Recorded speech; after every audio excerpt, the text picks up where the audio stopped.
Kompas Petang kami lanjutkan bersama saya Cindy Permadi. Saudara, usai Polda Metro Jaya mengeluarkan SP3 terhadap Rismon Sianipar, kini muncul tudingan baru dari kubu Roy Suryo. Dr. Tifa menyebut penyelesaian perkara lewat restoratif justice adalah strategi Jokowi untuk menghindari proses peradilan.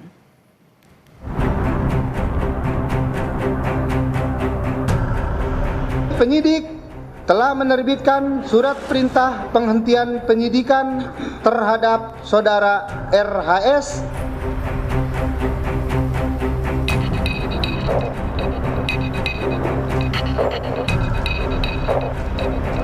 Siapa sih pihak yang paling khawatir? Ya tentu saja Pak Joko Widodo gitu ya. Tifauzia Tiasuma atau Dr. Tifa menuding penghentian penyidikan pada tersangka kasus fitnah ijazah merupakan strategi yang dijalankan Jokowi.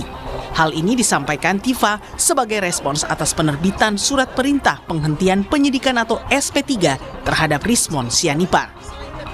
Menurut Tifa, Jokowi melakukan berbagai upaya agar seluruh tersangka mengajukan restoratif justice.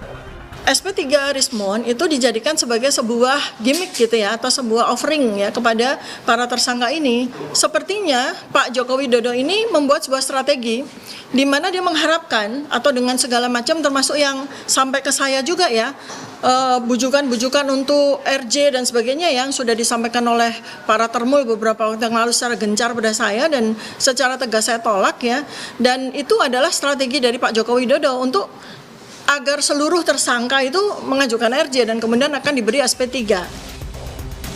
Apa yang diungkapkan Tifa senada dengan kesaksian rekannya Roy Suryo. Menurut Roy, relawan Jokowi sangat getol mendekati para tersangka agar mengajukan restoratif justice. Namun, kesaksian Roy CS dibantah relawan Jokowi. Menurutnya, relawan hanya memfasilitasi bila tersangka ingin menemui Jokowi. Sementara RJ sepenuhnya keputusan Jokowi dan tersangka. Semuanya dikasih satu persatu. Bu Kurnia diikuti sampai ke kamar kecil, didesek-desek. Bu, kapan mau RJ? Ada juga yang ditawari umroh, ini fakta. Ada juga kuasa hukum kami yang kemudian di WA asli, kalau ini bukan WA palsu-palsuan kayak WA-nya Tifa itu ya. Kemudian diajak untuk ketemuan, bagaimana kliennya mau diajak RJ atau enggak? Tidak ada harus relawan. Kalau relawan itu memfasilitasi mengantar mereka ke Solo, itu bukan kapasitas bahwa dia akan menentukan bahwa RJ itu diterima. Tapi RJ itu diterima hanya oleh Pak Jokowi dan pelapor lainnya. Merasa dirinya dipojokkan oleh mantan sekutunya di kasus ijazah, Rismon menyindir. Jika ada yang berpikir ada imbalan uang di balik RJ, maka merekalah yang berharap mendapatkan uang tersebut. Jadi semua ini jangan digiring bahwa ada faktor duit, faktor apapun. Kalau ada yang berpikir seperti itu, berarti dialah yang menginginkan duit itu. Itu saja. Sebelumnya di Reskrimum Polda Metro Jaya mengumumkan telah menerbitkan SP3 bagi Rismon Sianipar.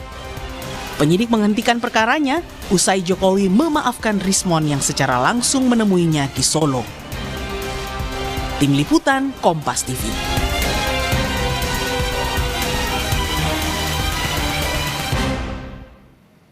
Hingga kini sudah 3 orang dari pihak tersangka kasus ijazah Jokowi yang menerima SP3 usai memilih proses restoratif justice.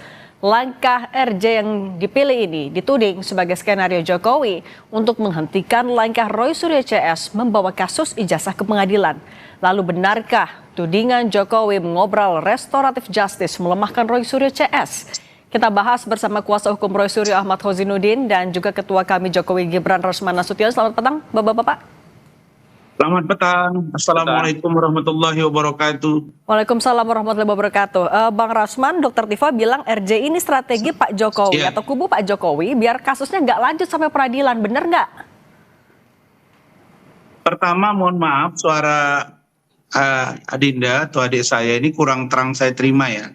Tapi suaranya hilang-hilang timbul. Oke, kalau gitu saya ulangi Bang Rasman. Dr. Tifa bilang kalau restoratif justice ini strategi kubu Pak Jokowi biar kasusnya tidak lanjut ke pengadilan. Semuanya SP3. Benar nggak Bang? Begini. Saya ingin katakan bahwa secara jujur kami tidak pernah menawar-nawarkan diri. Ya itu pasti ya. Tidak pernah kita yang namanya menawar-nawarkan diri.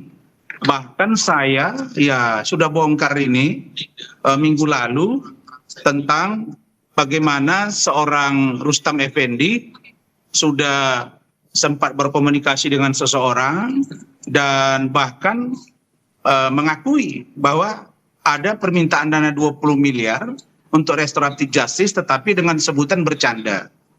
Mana mungkin canda? Saya nggak kenal dengan Rustam, saya nggak pernah komunikasi, saya nggak tahu nomor kontak dia.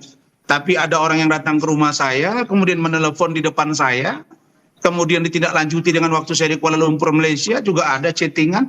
Jadi ini menurut saya seharusnya pihak kubu Roy dan kawan-kawan menyadari bahwa mereka ini sebenarnya patut diduga ada skenario lain di luar skenario yang mereka punya. Itu satu.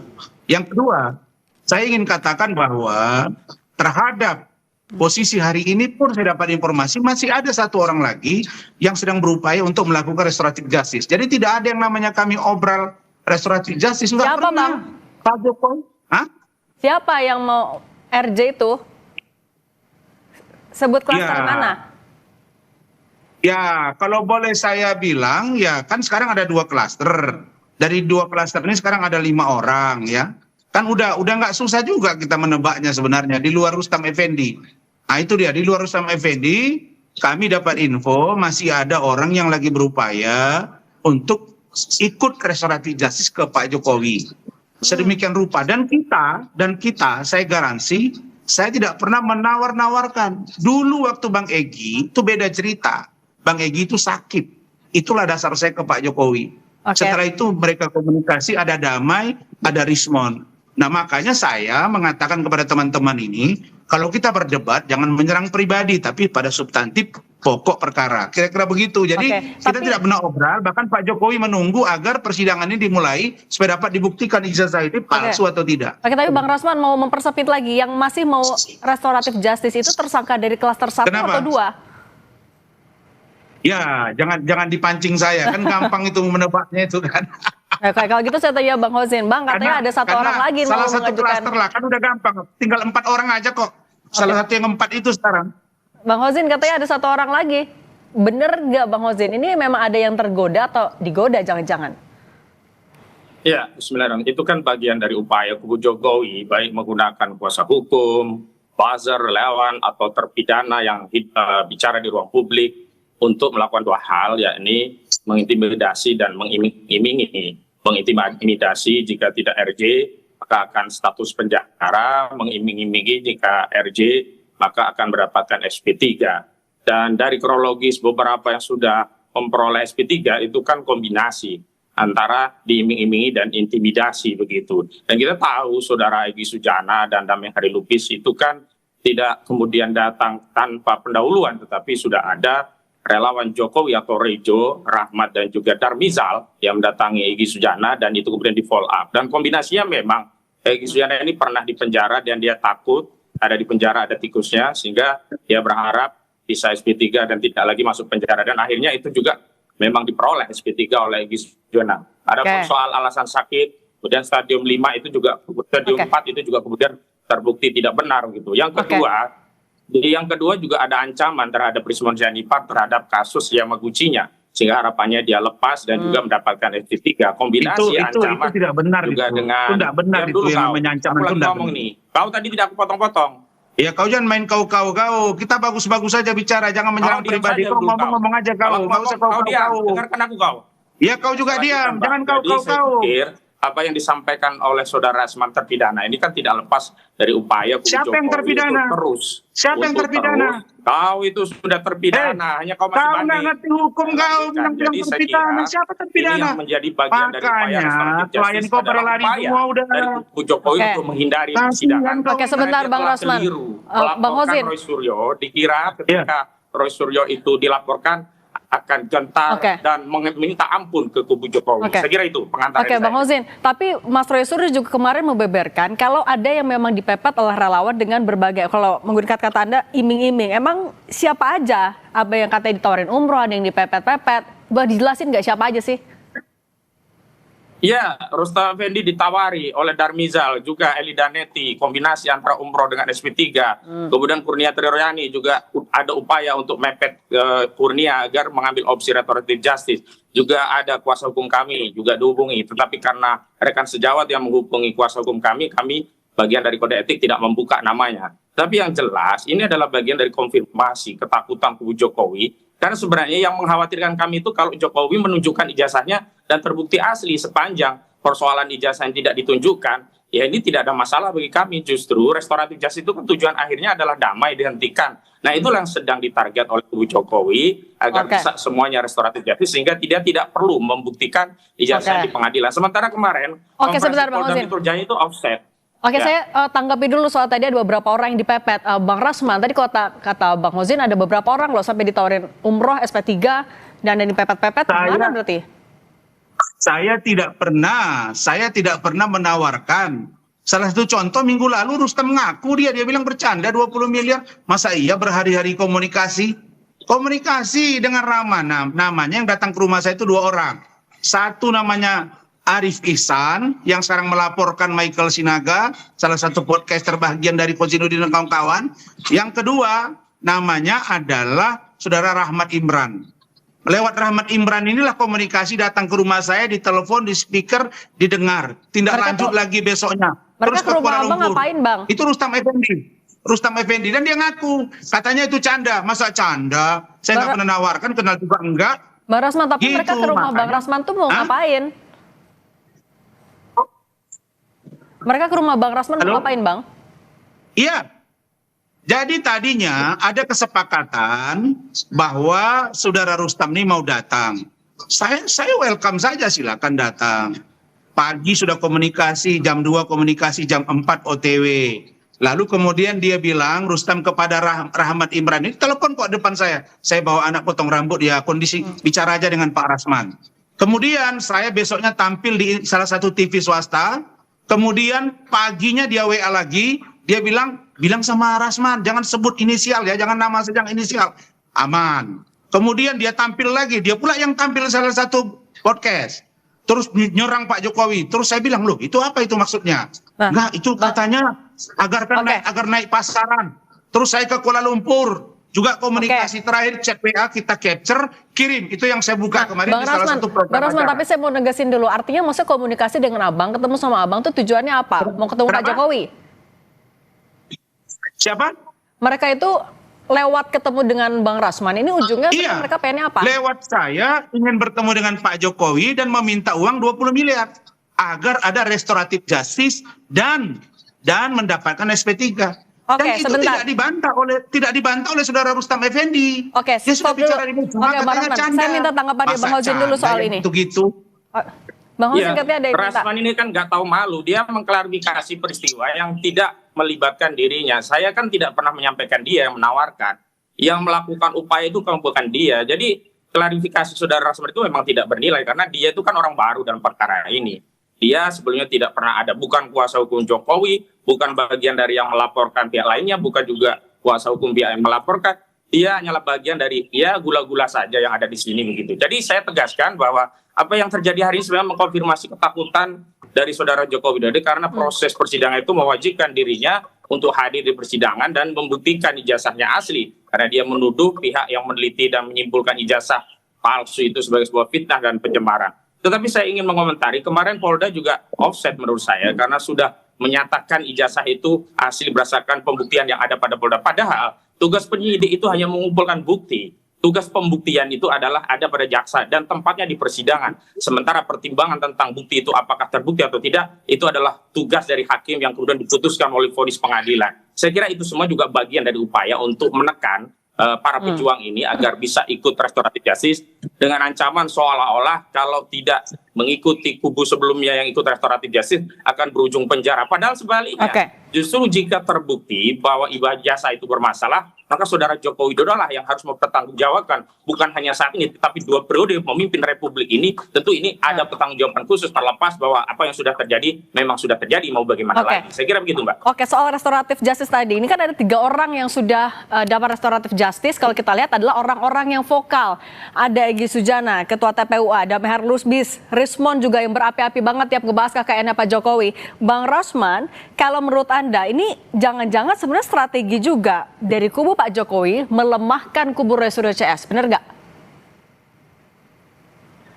Ya, saya mohon maaf ya, Suara saya kurang jelas. Nggak kedengaran suaranya di saya, terpotong-potong. Oke, saya ulangi lagi ya Bang. Bang Rosman, ada 3 orang yang vokal dari kubunya Roy Suryo CS yang sudah dapat restoratif justice. Ketua TPUA, Egy Sujana juga pernah menggugat ijazah Pak Jokowi 2022. Ada Damai Hari Lubis yang juga bagian dari TPUA, Rismon Sianipar yang selalu berapi-api tiap bahas KKN. Ini apakah memang strategi Pak Jokowi melemahkan kubu Roy Suryo CS dengan menyasar orang-orang yang vokal, yang dominan? Ya, kalau boleh saya mengatakan bahwa mereka ini sebenarnya ya, saya walaupun suara kurang jelas tapi saya bisa tangkap pesannya. Contoh. Kemarin mereka datang ke Polda Metro Jaya, kemudian mereka berangkat ke DPR RI mencari simpati publik. Maka saya sudah pernah ngomong salah satu TV swasta juga bahwa mereka ini ruang geraknya sudah makin sempit. Karena apa? Rismon dapat SP3. Tadi kan Rismon ini kan diolok-olok ini. Oh, nggak akan dapat SP3. Sekarang bayangkan ya, Roy Suryo itu ngomong beberapa hari yang lalu mengatakan bahwa ijazah saudara Rismon itu adalah palsu. Bayangin ya, ada orang konteks hukum nggak ngerti hukum. Seperti Kosidudin bilang, saya terpidana, saya masih duduk di sini, ya belum inkrah. Maka saya bilang, kalau begini model pengacara, rame-rame nanti akan ke penjara. Jadi masalah siapa yang paling vokal dan tidak vokal sekarang, bagi kami klaster 1 dan klaster 2 yang 5 yang tersisa, kalau mereka mau RJ silakan. Tidak juga, tidak sedikit pun. Saya baru kontak dengan ajudan Pak Jokowi sampai tadi pagi. Bahwa Pak Jokowi mendorong agar secepatnya dilakukan P21 oleh jaksa. Bukan pemerintah jaksa. Meminta, mendesak, kami juga mendesak agar supaya disidangkan. Dan disitulah akan dibuka ijazah. Jangankan ijazah S1, tapi SD, SMP, SMA, dan Fakultas Kehutanan Gajah Mada. Clear? Okay. Jadi tidak ada di sini yang kami kejar siapa yang vokal, siapa yang tidak vokal. Bagi kami semua sama.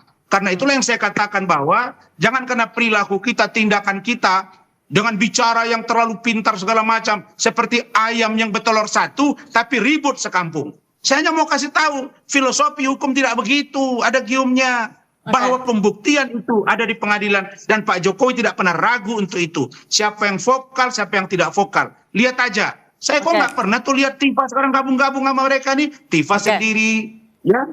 Kemudian Kurnia sendiri. Nggak pernah saya lihat gabung-gabung lagi sekarang. Kenapa? Karena yang namanya sekarang Rismon, dia sudah terbebas. Dan Rismon akan menyerang balik bagaimana mereka selama ini dalam melakukan tindakan yang kami duga kuat, memfitnah, dan mencemarkan nama baik Bapak Joko Widodo. Oke, saya tanya, Bang Hozin, kalau Anda dengan 3 orang dominan ini sudah RJ dan Anda dapat SP3, Anda merasa kubu Anda terpecah? Tidak ada, karena memang sejak awal perjuangan ini adalah bukan perjuangan personal, tapi perjuangan seluruh rakyat. Bukan perjuangan Egy Sujana, Damai Hari Lubis, atau Rismon, sehingga kalau mereka bertiga itu membelot maka perjuangan ini berakhir. Tidak, ini perjuangan seluruh rakyat begitu. Dan proses penegakan hukum itu tunduk pada hukum, pada norma. Tidak perlu dipaksa-paksa, tidak perlu didesak-desak. Apa urusannya orang mendesak, bukan pihak. Saudara Rasman ini kan bukan pihak, ngapain dia desak-desak? Dan itu akan jadi presiden buruk bagi hukum di negeri ini jika proses penegakan hukum itu lahir dari tuntutan, desak-desakan, dan seterusnya. Saya pikir yang menjadi soal adalah apakah penyidik itu fair, ya? Penyidik itu fair dalam pengertian apa? Dia tunduk pada norma dalam menegakkan hukum, bukan menjadi otoritas di bawah kendali Joko Widodo hanya untuk melayani kepentingan Jokowi. Dan ini sudah terbukti begitu dari beberapa restoratif justice itu kan sebenarnya kan kata kuncinya adalah Jokowi, sehingga ketika Jokowi mengiyakan itu terjadi, jika tidak terjadi. Misalkan pada prosedur Egy Sujana itu berbeda dengan Rismon. Egy Sujana ya tanggal 8 Januari, 13 Januari, dan 15 Januari langsung SP3. Tidak memenuhi prosedur dalam proses restoratif justice sebagaimana diatur di kubu Rismon. Sementara Rismon seluruh kelengkapannya seolah-olah dipenuhi begitu. Ini kan menjadi konfirmasi bahwa hukum hari ini sedang tidak baik-baik saja. Dan saya tegaskan, kalau Rismon nanti menjadi saksi yang akan membela kubu Jokowi, tidak bernilai. Bahkan kami ingin mencecar Rismon soal ijazah yang menguncinya yang tidak ada kaitannya dengan persoalan ini, tetapi menjadi untuk kredibilitas seorang saksi yang bagaimana seorang saksi bisa diambil keterangan. Hanya kalau kredibilitasnya saja bermasalah begitu. Oke, kalau gitu tadi Bang Rasman juga yang terbaru adalah Pak JK konvers, dia bilang dia dilaporkan ke polisi setelah ia secara terbuka juga meminta agar Pak Jokowi nunjukin aja ijazahnya karena ini sudah terlalu lama. Tanggapan Anda gimana? Saya. Ya, Bang Rasman silahkan. Begini, ada dua yang saya kritis dari seorang Pak JK hari ini. Pertama, secara tidak langsung, Pak JK terjebak dengan pusaran kisru ijazah ini. Sehingga AI yang katanya suara Rismon sudah langsung telepon saya dan chat WA. Sambil ketawa, hahaha, kasihan Pak JK, AI dipercaya. Pak JK melapor, itu produk AI. Kalau dilaporkan, bukan Rismonnya, tapi akunnya. Perkara nanti ada suara itu suara Rismon atau tidak, itu nanti urusan proses di kepolisian. Nah itu jadi Pak JK ini kejebak. Setelah itu Pak JK keluar, dia tidak bicara masalah saudara Rismon secara utuh, tapi bicara tentang ijazah Pak Jokowi. Nah sekarang pertanyaannya, Pak Jokowi ini untuk apa dipinta oleh Pak JK menunjukkan ijazah? Hari ini sudah berlangsung namanya due process of law. Ijazah itu akan diperlihatkan. Sekarang bukan lagi ranah, apalagi amar konstitusi seluruh rakyat Indonesia. Saya ini rakyat Indonesia. Saya demi Allah, demi Rasulullah berangkat ke pematang siantar. Penyanyi saja masih cinta dengan seorang Joko Widodo. Saya berangkat ke Solo, setiap hari lebih dari 100 orang datang ke rumah Pak Joko Widodo. Tidak ada yang mengarahkan itu. Tapi Bang Rasman, jangan bawa nama Indonesia seluruh Indonesia. Saya keberatan dengan pernyataan itu. Bang Rasman, tapi tadi Anda bilang Pak JK terjebak di pusaran ijazah Pak Jokowi. Emang terjebak kenapa? Siapa yang ngejebak? Iya, maksud saya dia terbawa dalam pusaran sehingga dia menganggap bahwa ijazah ini bisa diselesaikan dengan ditunjukkan. Ini kan coba ingat ya, Pak Jokowi itu melapor April. Ya, sebelum April ini yang namanya Roy sudah kemana-mana nantangin, laporin. Roy Rismon Tifa yang paling dapat. Bahkan berangkat ke kuburan. Apa urusannya penelitian ke kuburan? Nah sekarang Rismon membuka itu bahwa saya keliru, saya salah menilai. Ternyata ijazah Pak Jokowi asli. Saya minta maaf. Itu yang dia lakukan. Jadi Jokowi setiap bukunya Gibran Endgame itu tidak sah dan tidak layak diedarkan di Indonesia. Oke. Kalau gitu, makasih Bang Ahmad Khozinuddin, Bang Rasman Nasution sudah berbagi bersama kami. Nanti kita nantikan aja ke depannya gimana.